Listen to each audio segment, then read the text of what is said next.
नमस्कार दोस्तों, आप सभी का बहुत बहुत स्वागत है मेरे बैल्कनी गार्डन में।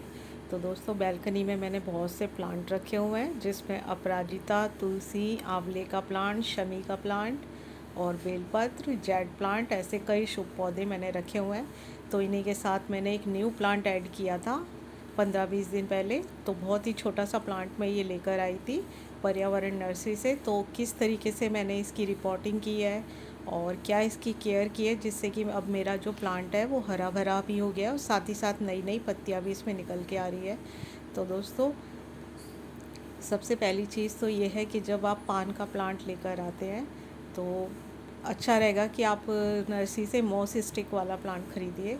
लेकिन अगर आप इसको ग्रो बैग में, क्योंकि मॉस स्टिक वाले प्लांट थोड़े से कॉस्टली होते हैं, तो अगर आप छोटा प्लांट लेकर आते हैं तो इसमें सबसे पहले आपको जो पॉटिंग सॉइल है वो बहुत ही सोच समझ के बनानी होगी। क्योंकि पिछले साल कह सकते हैं 1-2 साल पहले मैं बहुत अच्छा हरा भरा प्लांट लेकर आई थी, लेकिन वो रेड सॉइल में था, जिसकी वजह से 1-2 दिन पानी नहीं मिला तो प्लांट मेरा पूरी तरह ख़राब हो गया था।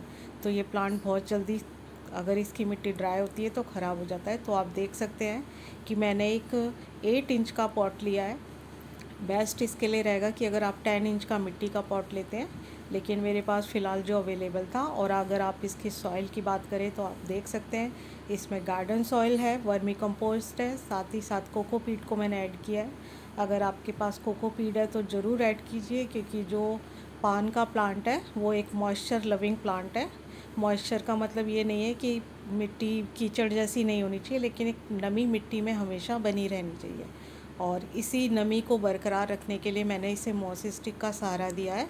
क्योंकि जो पान की जो बेल्स होती हैं, हर पत्ते से रूट्स जो है जिस तरीके से मनी प्लांट में निकली होती है, तो आप पान की पत्तों में भी निकली होती है। ये आप देख सकते हैं कि जो जितने भी नॉड एरिया हैं, तो अगर आप इस तरीके से मॉस स्टिक का सहारा देकर अगर आप अपनी बेल को लगाते हैं, तो ये बहुत छोटी सी बेल थी, लेकिन कुछ ही दिनों में इसने बहुत अच्छी ग्रोथ कर ली है, नई नई पत्तियां इस पर आ गई हैं। तो जब भी आप अपने प्लांट को लेकर आते हैं तो सॉइल का और साथ ही साथ इसमें मॉस स्टिक आपने लगानी है, ये आपको बहुत ज़रूरी से ध्यान रखना है। इससे हमारा प्लांट देखने में भी सुंदर लगता है, साथ ही साथ इसकी ग्रोथ भी अच्छे से होती है।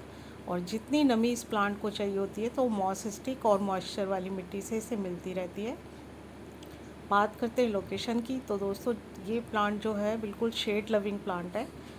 थोड़ी बहुत आधे 1 घंटे की इस पर छनी हुई धूप आती है, तो इस प्लांट के लिए बहुत बेस्ट रहता है। तो कभी भी इसको धूप में ना रखिए, जहाँ पर छायादार जगह हो और हल्की फुल्की धूप आती है वहाँ पर आप इसको रखिए। और अगर दोस्तों बात करें, इसके लिए गोबर खाद भी बेस्ट रहती है। तो समय समय पर इसको 1 महीने के अंतराल पर आप गोबर की खाद दे सकते हैं, या वर्मी कंपोज इसमें ऐड करते रहिए। तो ये प्लांट जो है हरा भरा बना रहता है और इसमें किसी प्रकार की कोई पेस्टिसाइड का अटैक वगैरह तो ऐसा नहीं होता। और अगर होता भी है तो आप इसमें बिल्कुल भी केमिकल वाले जो हैं उसको आप, जैसे साफ़ हो गया, इस तरीके के केमिकल वाले जो पेस्टिसाइड है उसका बिल्कुल यूज़ मत कीजिए। क्योंकि ये पान जो है एक तरीके से, कभी कभी हम इसको, जब आगे इसकी ग्रोथ हो जाएगी तो हम इसे पूजा में यूज़ करते हैं, खाने में यूज़ करते हैं। तो आप इस पर थोड़ी सी राख स्प्रिंकल कर सकते हैं या हल्दी इसकी मिट्टी में मिला सकते हैं। इसके अलावा इसमें किसी भी प्रकार की और पेस्टिसाइड का यूज़ करने की आपको ज़रूरत नहीं पड़ेगी।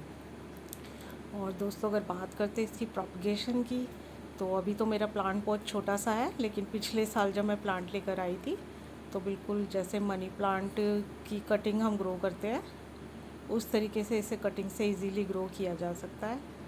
और अब बात करते हैं, ये जो मैंने इसके लिए फर्टिलाइज़र लिया है उस ये है एक गिलास पानी में सिर्फ 1 चम्मच कच्चा दूध मैंने मिलाया है।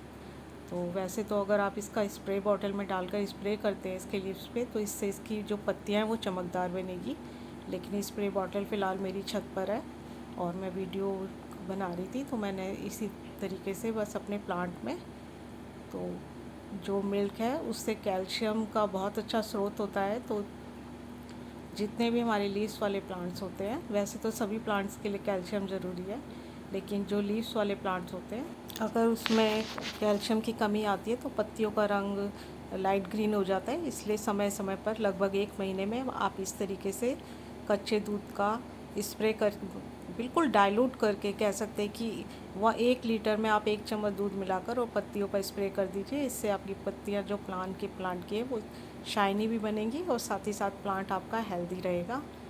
और इसमें सबसे जो मोस्ट इसकी लोकेशन और सॉइल मिक्स जैसे मैंने आपको बताया, और साथ ही साथ जब भी आपका प्लांट अगर छोटा है तो इस पर आप छोटी सी मॉस स्टिक बना दीजिए, और अगर प्लांट की ग्रोथ अच्छी हो गई है तो इसको मॉस स्टिक के सहारे से ज़रूर चढ़ाइए। और इससे क्या होगा कि जो जड़ें होती हैं तो वो जो मॉस स्टिक से जब टच होती है तो जो लीव्स का जो साइज़ होता है वो भी बड़ा होता है, और साथ ही साथ प्लांट भी हरा भरा बना रहता है। तो बस इस तरीके से कुछ इसकी केयर करके, और सबसे बड़ी बात है कि जिसकी जो मिट्टी है वो कभी भी पूरी तरीके से नहीं सूखनी चाहिए। अगर एक बार आपका प्लांट ड्राई हो जाता है तो फिर इसको दोबारा से जो मनी प्लांट कह सकते हैं कि थोड़ा सा हार्डी होता है पान के मुकाबले। अगर एक बार को उसको पानी नहीं मिलता तो भी वो थोड़ा पानी डालने से दोबारा से सही हो जाता है। लेकिन जो मेरा पिछला पान का प्लांट था वो रेड सॉइल में था। सबसे माइनस पॉइंट तो यही था कि वो मैंने 200 का विद पॉट ख़रीदा था। तो मैंने सोचा था, गर्मियों का समय था, मैंने उसकी रिपोर्टिंग नहीं की थी, लेकिन अचानक कहीं जाना पड़ा जिसकी वजह से जो मिट्टी थी वो बिल्कुल पत्थर की तरह जम गई और पूरा प्लांट मेरा ख़राब हो गया था। तो इसलिए इस बार मैंने, आप भी अगर ऐड करना चाहते हैं, अगर ये मत सोचिए कि बड़ा प्लांट लेकर आइए, छोटा प्लांट लेकर आइए और इसको अपनी हाथ से जो आप सॉइल बना रहे हैं जिसमें कि आप अच्छी मात्रा में खाद दीजिए। और एक बार खाद दे देंगे तो बार बार इसको खाद देने की भी ज़रूरत नहीं पड़ेगी। एक बार इसकी अच्छे से मिट्टी बना दीजिए। और कोकोपीट तो बहुत ज़रूरी है इसमें ऐड करना, ताकि थोड़ा सा पानी जितना इसको ज़रूरी है हल्का फुल्का मिलता रहेगा और प्लांट की ग्रोथ अच्छे से होती रहेगी। सर्दी में प्लांट थोड़ा सा डॉर्मेंसी में चला जाएगा तो उस समय थोड़ी सी इसकी लोकेशन हो सकता है मुझे चेंज करनी पड़े, लेकिन फ़िलहाल तो ये इस जगह पर बहुत खुश है ये मेरा प्लांट। तो दोस्तों बस इस तरीके से इसकी केयर कर रही हूँ, और आप देख रहे हैं कि इसमें नई नई पत्तियाँ भी ग्रो हो रही हैं। और ये दूसरी वैरायटी है इसलिए इसकी पत्तियाँ ज़्यादा बड़े साइज़ की नहीं है, इसे मीठा पान की पत्तियाँ कहते हैं। तो बस इतना ही। अगर वीडियो अच्छी लगे तो प्लीज़ एक लाइक कीजिए, और किस किस के पास ये प्लांट है तो प्लीज़ कमेंट में ज़रूर शेयर कीजिएगा। और अगर आपके पास भी कोई टिप्स है तो ज़रूर मेरे साथ शेयर कीजिए, ताकि मैं भी अपने प्लांट्स की और अच्छे से केयर कर सकूँ। तो दोस्तों आज के लिए इतना ही, मिलते हैं नेक्स्ट वीडियो में। Bye and take care.